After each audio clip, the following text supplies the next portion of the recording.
있습니다. 사도행전 2장 1절에서 8절까지의 말씀입니다. 사도행전 2장 1절에서 8절까지의 말씀을 우리 함께 보겠습니다. 제가 한 절 읽고 여러분께서 한 절 읽으시고 교독하시겠습니다. 오순절 날이 이미 이름에 그들이 다 같이 한 곳에 모였더니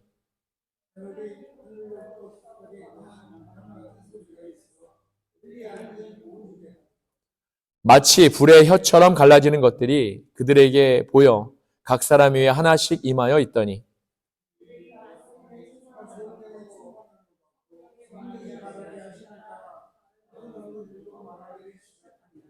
그때 경건한 유대인들이 천하 각국으로부터 와서 예루살렘에 머물러 있더니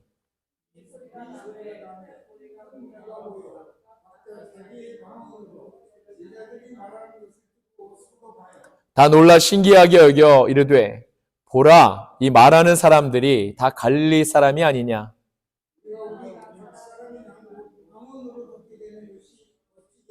아멘. 살아계신 하나님의 말씀입니다. 우리가 지난주에 성령이 임하시면, 성령이 저와 여러분 안에 임하시면 어떠한 일이 벌어지는지에 대해서 우리가 함께 말씀을 나눴는데, 드디어 오늘 오순절이 되어서 성령이 임하셨습니다. 성령이 임하시다라는 제목을 가지고 여러분과 함께 말씀을 나누기 원합니다.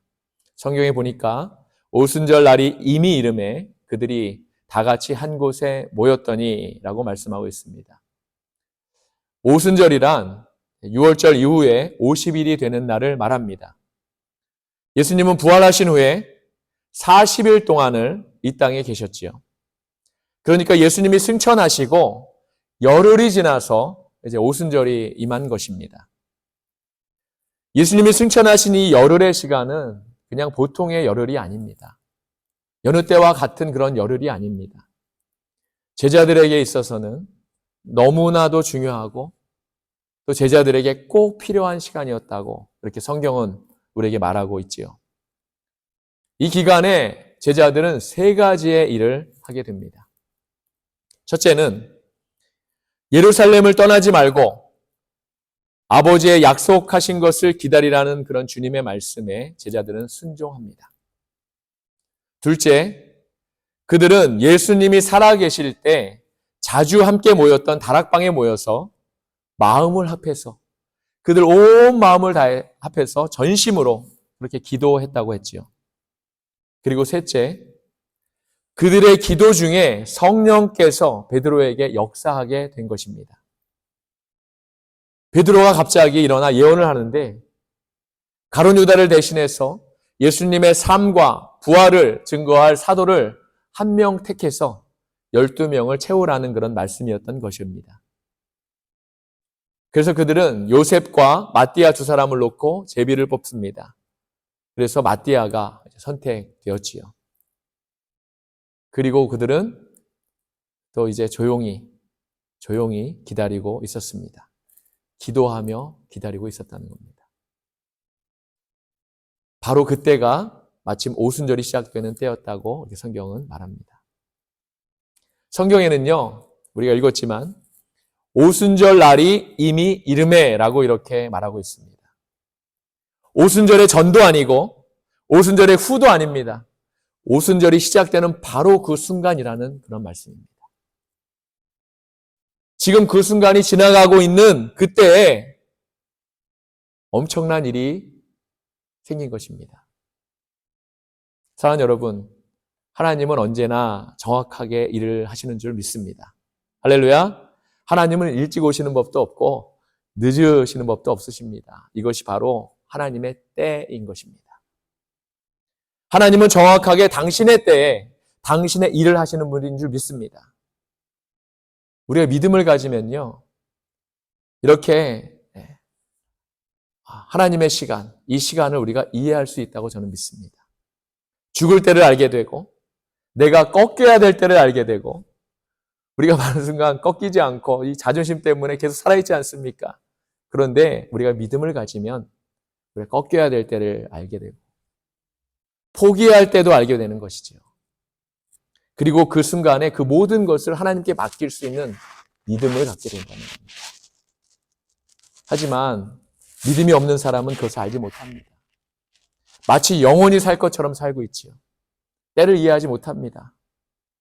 기도하면서도 조급하지요. 불안합니다. 그래서 그 마음에 평안이 없습니다. 바로 하나님의 때를 알지 못해서입니다. 많은 순간 하나님은요, 우리에게 기다리라고 하십니다. 우리는 그걸 다른 말로 인내라고 이렇게 말하기도 하지요. 지금 줄 수도 있지만, 지금 주면 우리가 망할 수도 있기 때문에, 또 교만해지기 때문에, 아까 말씀드린 대로 꺾여지지 않기 때문에 그렇게 때를 기다리라고 하시는 것입니다. 하지만 우리는 그러한 하나님의 마음을 알지 못하기 때문에 조급할 수밖에 없는 것이지요. 자다가 깰 때가 되었지만 그 때를 알지 못해서 계속 방탕하고 고집을 피우고 죄를 짓게 되는 것이지요. 하지만 하나님은 정확한 때에 당신의 일을 하십니다. 할렐루야. 오순절날 때가 이미 이름에 하나님은 놀라운 일을 하신 것입니다. 바로 그날에 성령이 임하신 것이지요. 할렐루야. 성령이 오순절에 임하셨다는 것은 중요한 의미가 있습니다, 여러분. 구약시대 유대인들은 처음 익은 열매를 하나님께 드림으로 오순절을 지켰습니다. 유월절은 보리농사가, 또 오순절은 밀농사가 끝나는 때입니다.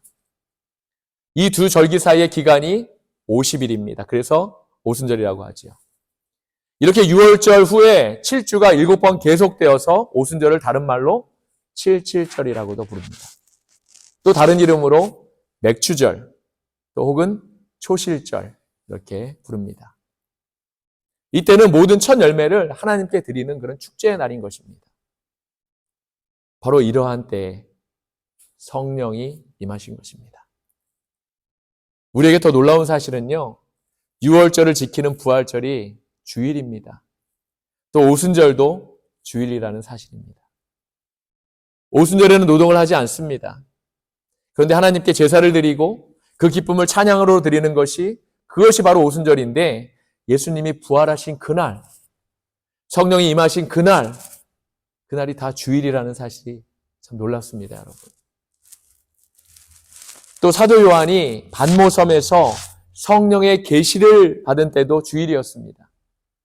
계시록 1장 10절에 보면 주의 날에 내가 성령에 감동하여 내 뒤에서 나는 나팔 소리 같은 큰 음성을 들었다라고 이렇게 말씀하고 있거든요. 주의 날에 하늘문이 열리고 성령이 사도 요한에게 임해서 그가 그 환상을 보게 된 것이죠. 또 구약에 보면 이스라엘 백성들이 출애굽을 해서 50일이 지난 후에 시내산에서 율법을 받기도 했습니다. 바로 오순절 날에 그들이 하나님의 말씀을 받은 것입니다. 이러한 여러 가지 상징적인 의미를 갖고 있었던 이 축복의 날, 첫 열매를 드리는 날, 바로 이 오순절에 성령이 임하신 것입니다. 오늘 성경은 흩어지지 않고 다락방에 모여있는 그런 제자들에게 성령이 임하시는 그 순간을 이렇게 표현하고 있습니다. 2절을 한번 볼까요? 호련히 하늘로부터 급하고 강한 바람 같은 소리가 있어 그들이 앉은 온 집에 가득하며. 아멘. 태초에 하나님이 천지를 창조하실 때 빛이 있으라 이렇게 하시니까 빛이 있었습니다. 이것이 천지를 창조하신 하나님의 말씀의 역사이지요. 하나님의 말씀이신 예수 그리스도께서 인간의 역사 안에 오실 때에는 성령으로 동정녀 마리아에게 잉태하여서 마국간의 한 아기로 태어나셨습니다. 그런데 하나님이신 그리스도 자신이신 성령께서 이 역사의 무대에 정식으로 다시 나타나실 때는 말씀도 아니었고 그리스도의 몸도 아니었고 급하고 강한 바람 같은 소리라는 현상으로 임하신 것입니다. 오순절날 성령은 세 가지 현상으로 임하신 것을 우리가 말씀을 통해 볼 수 있습니다. 한번 보겠습니다.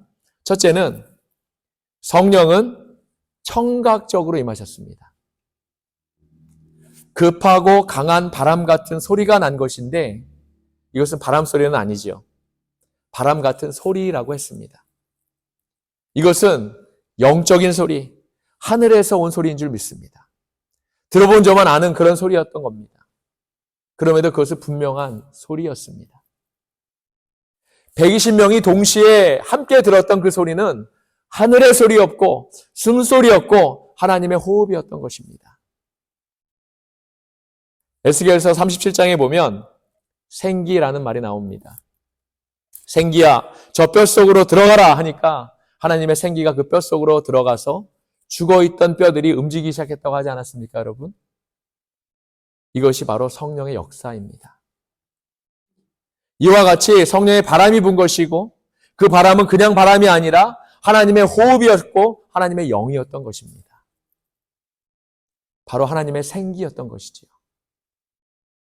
이 하나님의 생기가 지금 오순절 다락방에 기도하고 있던 무리들에게 바람처럼 이렇게 불어오고 있던 것입니다.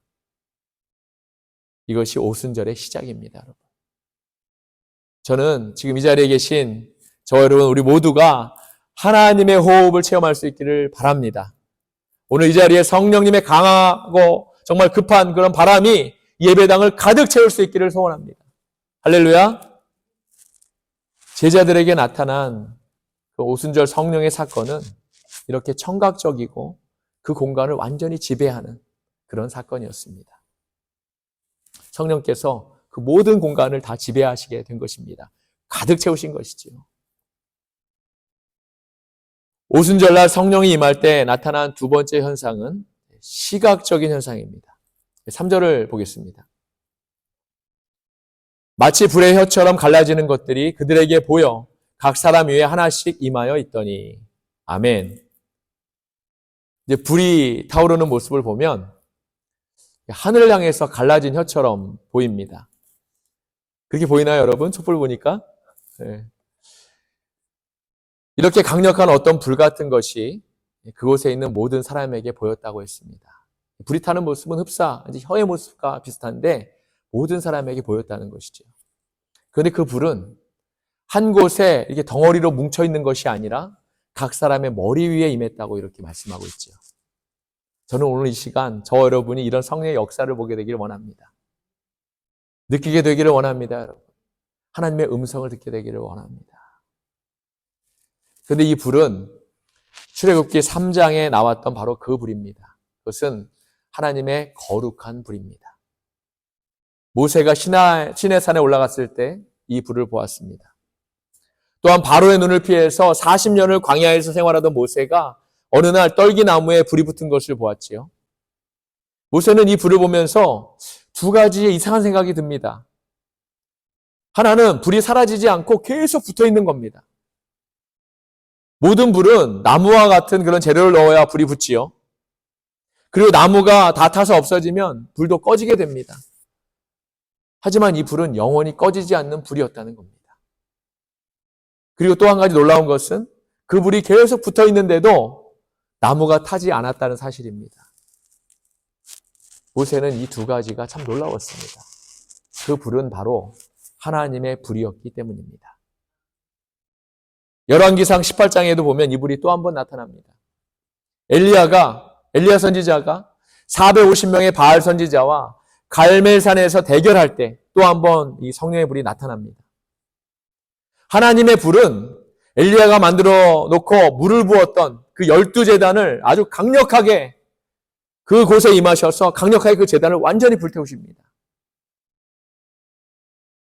그런데 하나님의 불은 예수 그리스도에게도 나타났던 것을 우리가 볼 수 있습니다. 누가복음 3장 16절 한번 볼까요? 한번 보겠습니다. 요한이 모든 사람에게 대답하여 이르되 나는 물로 너희에게 세례를 베풀거니와 나보다 능력이 많으신 이가 오시나니 나는 그의 신발끈을 풀기도 감당하지 못하겠노라. 그는 성령과 불로 너희에게 세례를 베푸실 것이요. 아멘. 사랑하는 여러분, 성령님은 타지 않는 불이요 영원히 사라지지 않는 불인 줄 믿습니다. 할렐루야. 그 불은 정결하게 하는 불이요 능력을 주는 불이요 모든 것을 변화시키는 하나님의 불인 줄 믿습니다. 바로 이 하나님의 불이 지금 사람들의 눈에 보이기 시작한 겁니다. 구약시대에는 모세에게만 보였고 엘리야에게만 그 불이 임했습니다. 그런데 오순절 이후에 신약시대에는 모든 믿는 사람에게 임하는 그런 불인 것입니다. 성경은 120명 모두에게 이 불이 임했다고 분명히 기록하고 있습니다. 그런데 많은 사람들이 이 사실을 믿으려고 하지 않습니다. 또 성령의 불을 사모하지도 않습니다. 성령의 불이 있는지조차도 모릅니다. 이 사건이 단지 구약시대에 있었던 그런 옛날 이야기라고 생각하고 오순절에 있었던 이 사건도 2000년 전의 사건으로 우리가 제한하려고 합니다. 저는 이 사실이 너무 안타깝습니다. 사랑하는 여러분, 우리가 하나님을 믿지 않는 것도 문제이지만 하나님을 제한하는 것이 더 큰 문제입니다. 하나님의 능력을 제한하는 것이 정말 큰 문제입니다. 마찬가지로 성령님을 부인하는 것이 문제가 아니라 성령님을 제한하는 것이 문제인 것이죠. 이 하나님의 불이 오늘날 교회를 움직입니다, 여러분. 교회가 능력 있는 삶을 살게 하는 것이고 교회 안에 하나님의 능력이 나타나는 것을 인도하시는 것입니다. 오순절의 불, 오순절의 성령의 바람, 이것이 바로 우리들이 사모해야 할 불이요 바람인 줄 믿습니다. 할렐루야. 사랑하는 여러분, 우리는 하나님을 섬기기 위해 사역을 합니다. 그런데 사역을 할 힘이 있어야 사역을 하지요. 사랑하고 싶은데 사랑할 힘이 있어야 사랑을 하지요. 용서하고 싶은데 용서할 힘이 있어야 하지요. 우리가 병들었는데도 또 그래서 낫고 싶은데 나을 힘이 있어야지요. 그 힘, 그 능력이 바로 성령 하나님이신 줄 믿습니다. 그분이 오순절날 사랑하는 제자들을 통해서 경험되고 역사된 것입니다. 오순절날 성령에 임할 때 세 번째 나타난 현상은 몸으로 전인격적으로 이렇게 나타났다고 말씀합니다. 4절을 보겠습니다. 그들이 다 성령의 충만함을 받고 성령이 말하게 하심을 따라 다른 언어들로 말하기를 시작하니라. 아멘. 이제는 성령의 역사가 귀로만 들리는 것도 눈으로만 보이는 것도 아니었습니다. 성령의 불이 머리 위에 보이고 성령의 바람이 움직이는 소리가 그 귀에 들렸을 때 이제 성령은 각 사람의 몸을 만지기 시작한 것입니다. 성령의 충만이란 육체를 건드리는 것을 말합니다, 여러분. 그 지성 속에, 그 지적인 모든 사고와 또 활동 속에 그 속에 바로 성령이 임하시는 것이지요. 그리고 그 영 속에 성령이 임하기 시작하는 것입니다. 에베소서 5장 18절을 보겠습니다. 술 취하지 말라. 이는 방탕한 것이니 오직 성령의 충만함을 받으라. 아멘. 성령 충만함이란 바로 내 삶 속에, 내 몸 속에, 내 머릿 속에 성령이 꽉 차 있는 겁니다. 임하는 것이지요. 어떤 교리나 이론적으로 임하는 것이 아닌 것입니다. 하나님이 살아계십니다. 예수님도 계시고 성령님도 계십니다. 이렇게 우리가 머리로만 인정하는 것이 무슨 의미가 있겠습니까? 그분이 삼위일체 하나님이 내 삶과 내 인격과 내 존재 전체에 부딪혀지고 만나지지 않는다면 우리에게 무슨 의미가 있을까요? 사랑하는 여러분, 지금 성령이 충만했다는 말은 성령의 임재가 내 인격 속에 들어오셨다는 말입니다. 할렐루야. 내 몸속에 들어와 계신다는 말씀입니다. 병든 내 몸에, 죄악된 내 몸에, 죽을 수밖에 없는 그 내 몸 속에 하나님이 지금 들어와 계신다는 것입니다. 바로 그때 우리가 하나님을 경험하고 만나게 되는 것이지요. 성령이 충만했다는 말은 다른 말로 성령님이 나를 통치하시고 나를 지배하시기 시작했다는 말인 것입니다. 그분이 나의 생각이 되시고 그분이 나의 판단이 되시고 그분이 나의 선택이 되셔서 또 나의 말이 되시고 나의 모든 것을 주장하신다는 그런 뜻인 것입니다. 그래서 성령이 충만하게 되면 그분이 말하게 하는 대로 방언을 말하고 예언을 말하고 완전히 우리가 변화된 삶을 살아가게 되는 것입니다.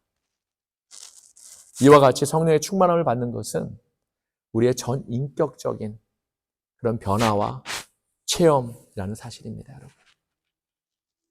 하나님이 원하시는 그런 생각을 내가 하고 하나님이 원하시는 그런 말을 내가 하고 하나님이 원하시는 행동을 내가 하게 되는 것입니다.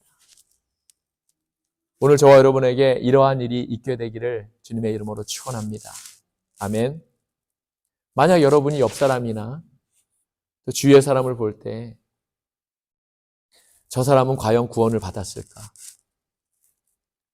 저 사람도 성령을 받았을까? 저 사람도 하나님과 교제를 나누고 있을까? 이런 생각을 한다면 여러분은 이미 성령이 몸에서 흐르고 있는 그런 겁니다. 하지만 만약 옆 사람에 대해서 아무 생각이나 감흥이 없다면 지금 여러분의 믿음을 다시 바라보아야 되고 또 다시 점검해서 다시 세워야 합니다, 여러분.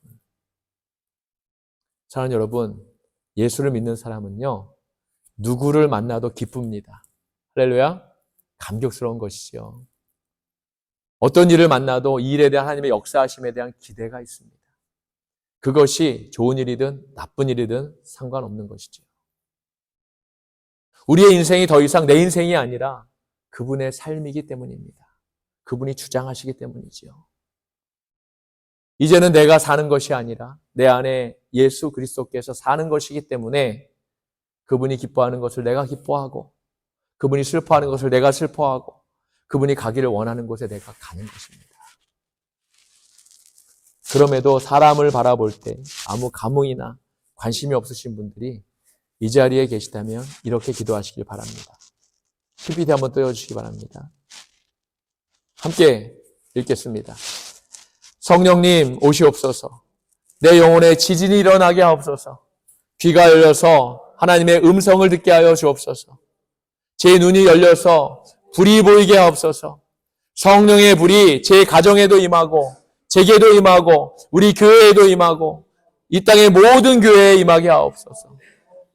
뜨거워지게 하시고 느끼게 하시고 감격하게 하시고 겸손하게 하시고 온유하게 하시고 사람을 두려워하지 말게 하옵시고 하나님의 영이 제 안에 흐르게 하옵소서. 성령님이 이제는 전인격적으로 제 영혼과 제 이성과 제 육체에 쏟아지게 하옵소서. 예수님 이름으로 기도드립니다. 아멘. 이러한 기도를 할 수 있는 여러분 모두가 되시길 원합니다. 성령 사건은 예수 사건입니다, 여러분. 성령 사건은 예수 사건입니다. 요한일서 1장 1절에 보면 태초부터 있는 생명의 말씀에 관하여는 우리가 들은 바요라고 했습니다. 이것은 청각입니다. 그 뒤에 9절에는 눈으로 본 바요라고 했습니다. 이것은 시각이지요.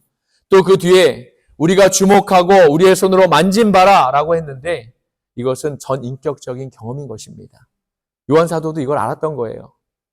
이 영원한 생명을 우리가 보았고 증거하여 너희에게 전하노니 이는 아버지와 함께 계시다가 우리에게 나타나신 예수 그리스도라라고 이렇게 사도 요한이 전하고 있습니다.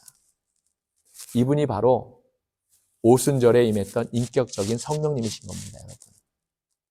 이 사건은 2000년 전에 있었던 사건이지만 사실은 지금의 사건이기도 합니다. 만약에 2000년 전에 있었던 사건이 2000년 전에 끝났다면 하나님은 또 예수 그리스도는 어제나 오늘이나 영원토록 동일하신 분이 아닐 겁니다. 하나님은 예수 그리스도는 성령님을 통해 지금 이 자리에 동일하게 역사하시는 분인 줄 믿습니다. 할렐루야. 저와 여러분의 삶 안에 우리 안에 역사하시는 분인 줄 믿습니다. 아브라함의 하나님, 이삭의 하나님, 야곱의 하나님은 나의 하나님이시고 죽은 자의 하나님이 아니라 내 생명의 하나님이십니다.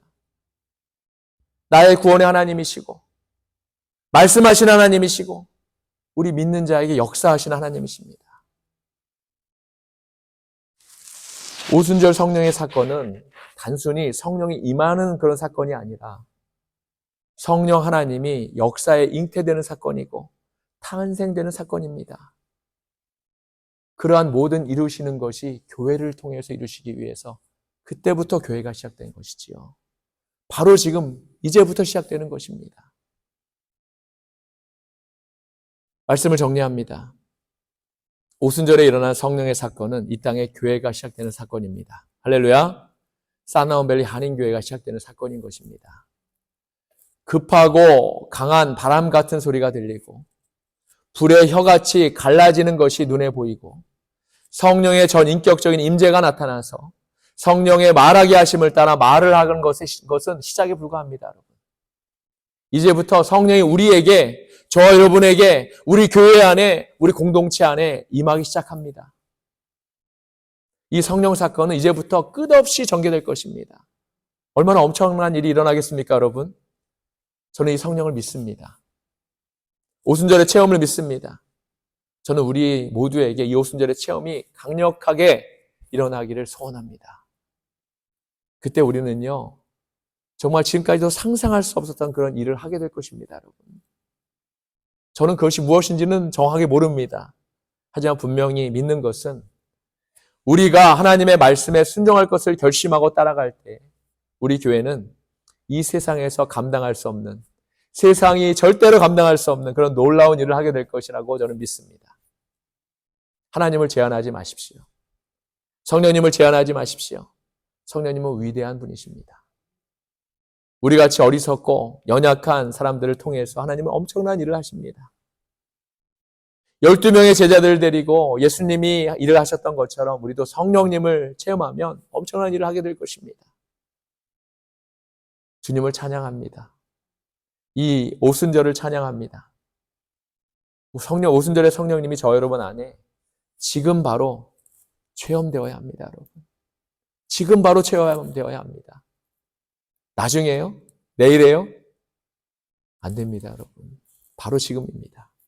그러한 저와 여러분 다 되시기를 예수 그리스도의 이름으로 다시 한번 간절히 축원합니다. 아멘. 기도하시겠습니다.